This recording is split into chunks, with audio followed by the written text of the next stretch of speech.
compensation. Alors, le principe de compensation. Tout le monde a entendu parler, on vous a tous fait l'explication de quand vous avez un grand évier et que vous tirez juste sur la petite rondelette pour vider l'évier. C'est plus difficile que si vous aviez un tuyau.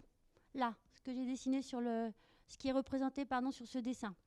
Donc, vous avez une compensation du fait que les forces hydrostatiques, les forces de la flotte, n'ont plus d'action sur le rebord du clapet. Voilà sur ce dessin des compensations tout autour de ce piston, ou alors une compensation par équilibration des forces dans le sens opposé. De toute façon, la compensation, l'idée, c'est de faire en sorte que la moyenne pression soit indépendante de la quantité de haute pression qu'on a dans notre bloc, de façon à ce que nous respirions toujours de façon confortable, ça va dans le sens de la sécurité. Alors, le premier étage à piston compensé. Voilà un petit peu en dessin, en représentation. La chose que vous pouvez voir, c'est que la haute pression, au lieu d'arriver dans l'axe, comme tout à l'heure, elle est sur le côté. Ce qui fait que, comme elle est sur le côté, toute la haute pression va agir autour du piston. On a, sur ce piston-là, on a aussi le ressort. On a ici l'action de la pression ambiante. Et puis, dans la chambre sèche en dessous, la moyenne pression. J'ai rajouté une photo du MK25. Je n'ai pas d'action du tout chez Scuba Pro, mais parce que je trouvais que le dessin était beau, où on visualise, entre autres, l'air qui rentre par le petit bronze poreux. Et vous voyez que l'axe d'arrivée de la haute pression est dans un axe complètement différent de tout le système de détente. Ça permet la compensation. Ça permet que la haute pression n'ait pas une action, ne rajoute pas son action quant à l'équilibre du système siège-clapet.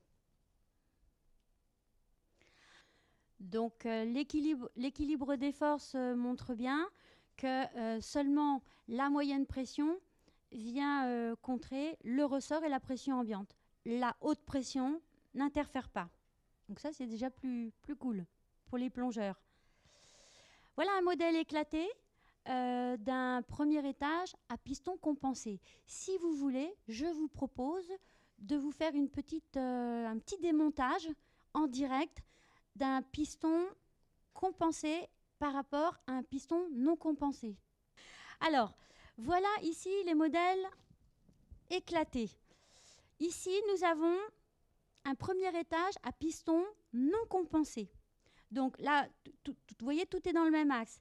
Ici, c'est un premier étage à piston compensé. Là, il y a deux axes différents.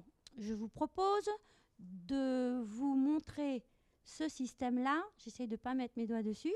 Là, vous avez, classiquement, la tourelle avec des trous. Par ces trous communique la flotte, donc c'est la pression ambiante. Ici, vous avez plusieurs trous, dont certains servent à la haute pression et d'autres à la moyenne pression. Celui-là, en l'occurrence, moyenne pression. Maintenant que je vous ai montré ça, je vous montre la partie intérieure. Voilà. En rouge, la haute pression. En rouge, la haute pression. Donc, si je détache... Donc là, c'est le cheminement de la haute pression qui est dessiné en rouge. Et vous avez, si vous voyez, le système du piston. L'air haute pression rentre à l'intérieur de ce clapet, arrive dans la chambre moyenne pression.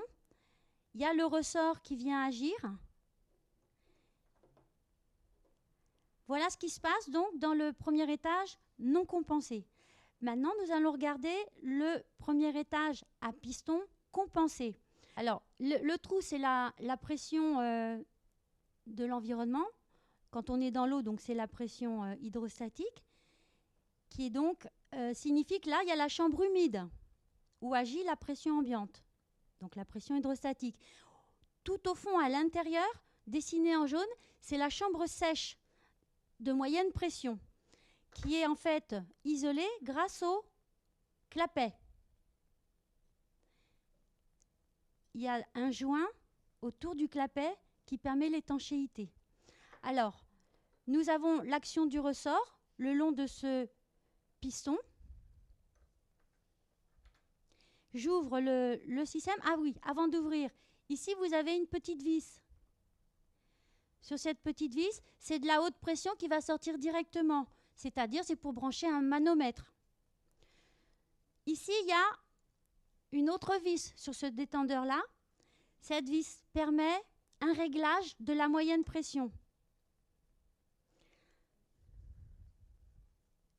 qui va modifier l'écartement, donc du coup l'étage de la moyenne pression au niveau de la chambre compensée.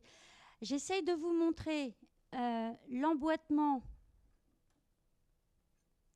Vous avez la haute pression qui arrive par en bas, la haute pression par le bloc et le filtre poreux. Vous avez le système clapet piston avec le ressort. Voilà l'équilibration. Ça vous permet de vous rendre compte par rapport au dessin que j'ai fait, un petit peu l'échelle des différentes pièces. Voilà. Vous avez, comme on a dit qu'ici c'était la moyenne pression, c'est le flexible est branché ici. Voilà.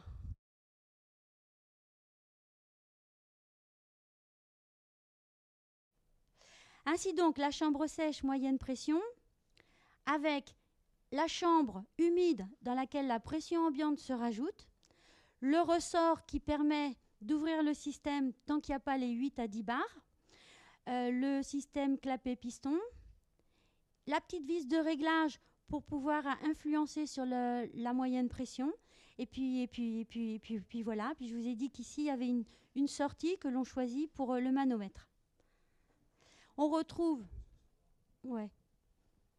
On retrouve... Ouais, je pense aussi. Voilà sur cette photo de coupe de modèle éclaté du compensé à piston. Donc, vous retrouvez la différentes petites pièces, le clapet, le ressort.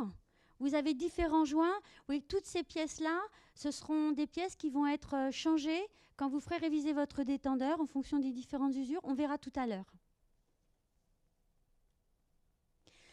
Nous allons parler du premier étage à membrane, du premier étage compensé à membrane. Voilà quelques photos. La différence entre le compensé et le pas compensé, un petit peu comme pour le piston, vous voyez, on a aussi une différence d'arrivée de la haute pression qui va agir directement sur la fermeture et l'ouverture du système, alors que dans le système compensé, la haute pression n'a pas d'action directe, elle passe tout autour du piston, donc elle n'a pas d'incidence sur le système d'ouverture et de fermeture. Voilà un petit peu plus en détail l'équilibration des forces. Alors reprenons dans ce système donc à membrane, et là compensé, vous avez le gros ressort qui est taré pour que dans la moyenne pression il y ait au moins 8 à 10 bars.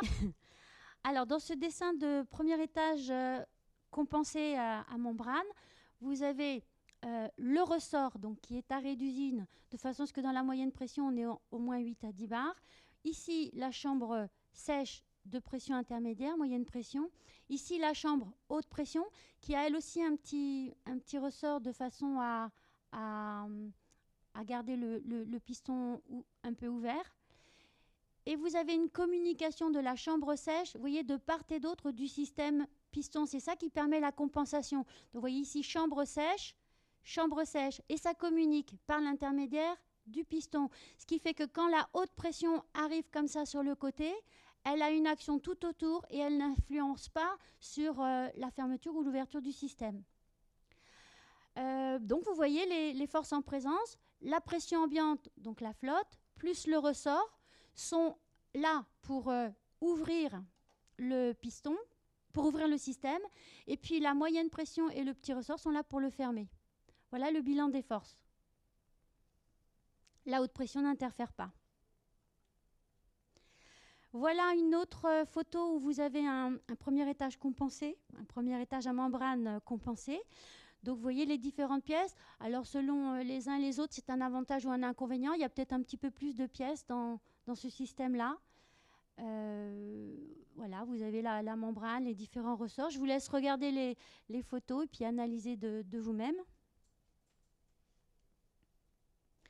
Je reprends un petit peu les dessins, un peu plus détaillés. Donc le premier étage à membrane et là, premier étage compensé. Vous avez ici sur ce premier dessin en haut, vous avez le système est en équilibre et il est fermé. Là, c'est le passage pour la moyenne pression. C'est la chambre en bleu marine, moyenne pression, pression intermédiaire. En rouge, c'est la haute pression. Le système membrane avec la tige qui appuie sur le clapet.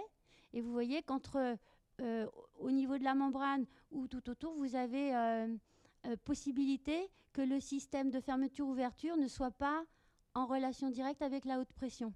Qu'est-ce qui se passe ici? Vous avez une dépression puisqu'il y a le plongeur qui inspire.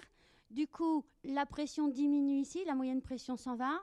Et du coup, le système de membrane va, renforcé par le ressort et la pression ambiante, va pousser sur le clapet. Et la haute pression, que vous voyez ici, va pouvoir rentrer dans la chambre moyenne pression. Petit à petit, la moyenne pression augmente jusqu'à ce qu'elle équivaut l'équilibre avec le ressort et la pression ambiante. Quand l'équilibre est atteint, eh bien le système clapet membrane se ferme. J'enlève ça. À la descente, qu'est-ce qui se produit? Comme on a vu tout à l'heure, la pression ambiante augmente. Voici des dessins un peu plus détaillés inspirés des fabricants. Donc vous l'avez bien compris, aucune influence de la haute pression sur ce système-là.